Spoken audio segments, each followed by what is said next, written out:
நம்ம இந்த ஒரு முறை இதை செஞ்சிட்டோம் அப்படின்னா 27 நாள்ல ஒரு நல்ல பலன், நல்ல மாற்றம், ஒரு நல்ல செய்தி உங்களை தேடி வரும். இப்ப ரொம்ப அன்பு உறவுகள் நம்ம கிட்ட கேட்கறது என்ன அப்படின்னா, ஐயா என் பொண்ணுக்கு திருமணம் ஆகல, ஒரு நல்ல வரன் அமையணும். நாங்களும் ரொம்ப இடத்துல பார்த்துட்டோம், எதுவுமே செட் ஆகல. மகனுக்கு வரன் பார்த்துட்டு இருக்கோம், ஒரு நல்ல மருமகள் கிடைக்கல. இப்படின்னும் ரொம்ப அன்பு உறவுகள் நமக்கு போன் பண்ணி கேட்கிறாங்க. நம்ம செய்யக்கூடிய பரிகாரம் எதுவும் வீணாவே போகக்கூடாது. அது ஒரு 4 பேருக்கு ஒரு பலன் தரக்கூடிய விஷயமா இருக்கும்.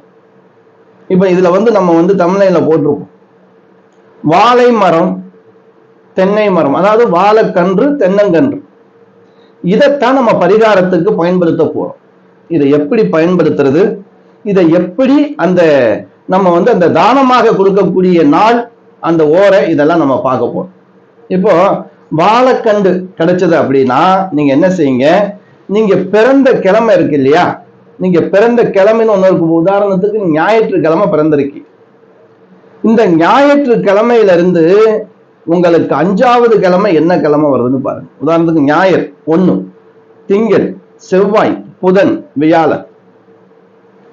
இந்த வியாழக்கிழமை நீங்க என்ன செய்யணும், இந்த வாழைக்கன்று 2 கன்றாக வாங்கி, ஒண்ணு உங்க இடத்துல இடம் இருந்துச்சு அப்படின்னா நீங்களே அதை அந்த மண்ணில் நட்டு வச்சு அதை தண்ணி ஊற்றி வளரு.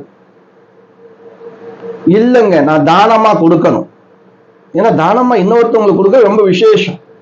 ஏன்னா இதை பரிகாரம் பாருங்க, இது நம்மளே செய்யலாம்.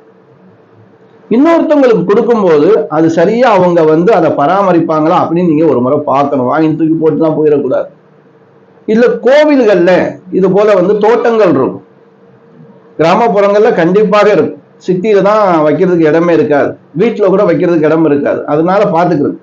இந்த மாதிரி பரிகாரம் நம்ம வாழைக்கன்று கொடுக்கணும்.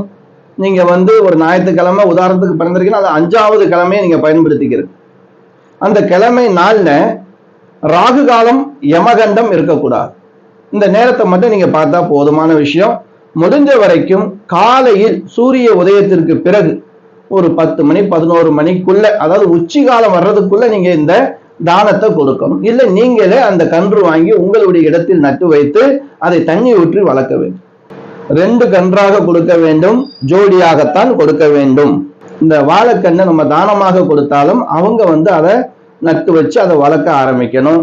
அது அவங்களுக்கு பலன் தரும். இப்படி கொடுக்கறதுனால நமக்கு என்ன ஆகுது, நமக்கு இருந்த திருமண தடை விலகும். இது மிகப்பெரிய சக்தி வாய்ந்த தானங்க. இது ஒண்ணும் இல்லை, நீங்க ஒரு 2 வாழைக்கன்று தான் கொடுப்பீங்க, அது வாட்டுக்கு அது கன்று போட்டுக்கிட்டே இருக்கும். அது வாட்டுக்கு அதோடைய பக்கு கண்டு வந்துகிட்டே இருக்கும்.